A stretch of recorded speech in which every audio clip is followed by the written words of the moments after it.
Hey everyone, sorry I've been gone for a while. As you may know, in Texas, we got a lot of rules and regulations changing. So I've been deep diving in my stores, sales wise and everything. The business kind of took a hit and been managing it, so didn't get really a chance to come out here and explain to you a little bit. But I recently received a lot of phone calls and messages about from the store owners and managers and a lot of customers too about the recent THC ban. Uh, as per my understanding, I'm not a lawyer. I'm still reading through it, still learning it every day. So basically, they filed a case in 2021 in Texas Supreme Court to ban synthetic, and ban Delta 8 and Delta 10 and THCP and everything. And after 5 years, they finally won that case.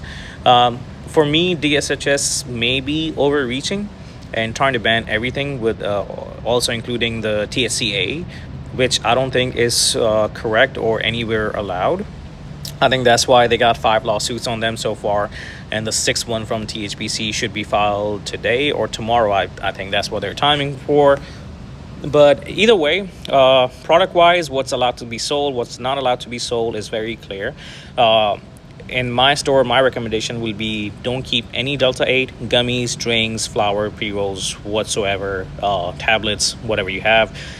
Same thing with THCP, no pre-rolls, no mix with Delta. So go through your list. You might have something that's Delta 9, but if it have THCP mixed with it, naturally occurring, that's fine. But if it's naturally occurring, they don't even mention it a lot of times unless you're reading a COAs or you going through the new packaging and everything. But if it says THCP on it, like for example, there are a couple of brands, I don't want to name them, but they say Delta 8, THCP, and THCA.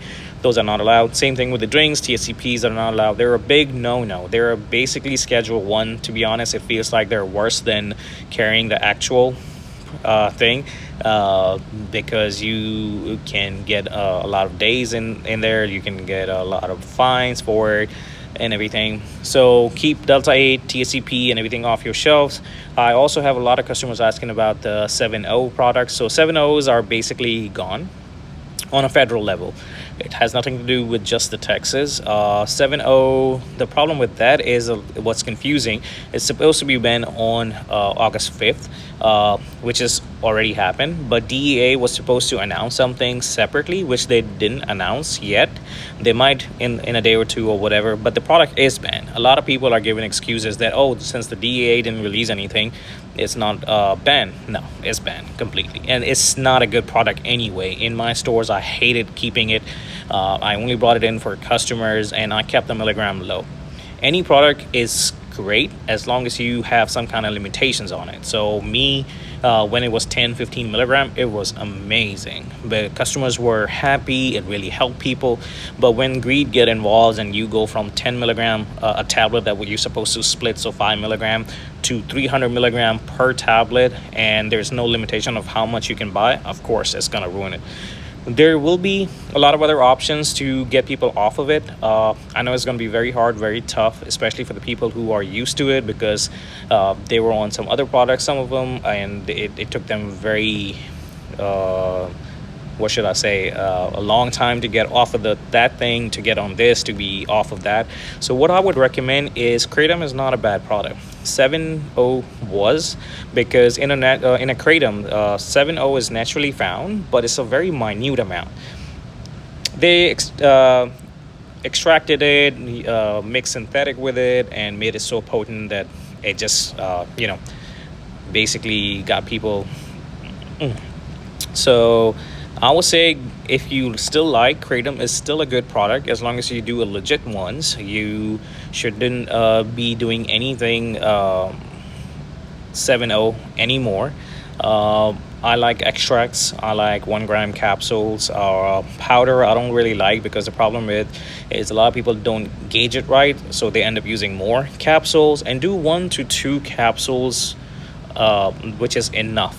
You gotta keep the limitation on it. The more you take, the more tolerance you're gonna build in, and then it's just gonna go up from it. But either way, getting back from THC, the lawsuits that have been filed, one from San Antonio, one from Galveston, I believe a store filed it. Then there is one from East Texas, which I'm part of too, and then THBC will be filed, I think, Friday, and there's 1 or 2 others if I'm not mistaken. It's not an injunction. Nobody's going for an injunction. Injunction basically kind of like gives us a stay and we can continue selling it. So that's not the case. People are trying to go a little bit longer route. It can take weeks, 2 to 3 weeks is what I'm guessing. This Friday makes it 1 week. Next Friday will be the second week, and third. By then, we should have something for it. Product wise, I know stores are slow. I'm dead in water. I'm basically working myself here instead of having an employee, but it's something that we kind of have to hang in tight. We have to kind of not give in and bring those products back. Also, there's another thing that I've seen a lot of people bringing in products that are basically not legal, but they switch the packaging on it, on the pre-rolls and everything, and it doesn't say anything on it. It just says THC or Delta 9, but it's the same product. They just change the packaging. So don't fall for that. Don't keep those products in your stores, because we cannot be some black sheep or some stores will do that, but it will give the bad name to the whole industry, and we can suffer very big consequences for that, because we're fighting a legal battle. If we keep giving them these bad examples, that's just not going to work. So I would say don't keep any of those repackaged pre-rolls, repackaged flour or anything like that. I would not. There's also some sprayed flour coming out where they're going to be buying CBD and spraying it with Delta 9 to make it more potent and everything. I would not do those either. I know it's just 2 weeks and it's a lot for business owners and everything to hold on to. For 2 weeks, you got expenses, bills, and everything, and your whole life saving can go in it. I'm taking a risk. There's a lot of other stores are taking a risk by staying open and not selling the product that we built the business on. No flour, no pre-roll, no dabs. We just have edibles and drinks and a couple of other things, chocolates and stuff like that. But we got to hang in there. Hopefully within 2 weeks, hopefully these lawsuits are resolved and we can bring our product back, because we have 11,000 plus stores in Texas. Imagine at least 4 to 5 to 6 employees per store. That's just retail. Then you got wholesales, you got manufacturing, you got sales reps, you got growers and marketing, and it's a big industry. So I don't know why they're trying to go after it.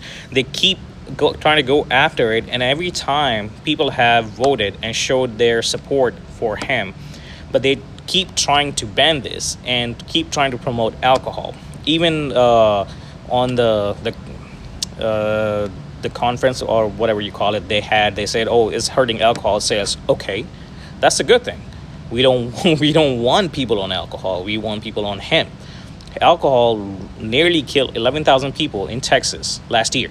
Roughly killed. It's about the same time that they do, not counting the financial damage and all the other things, the family abuse, the child abuse, all the things that goes with alcohol.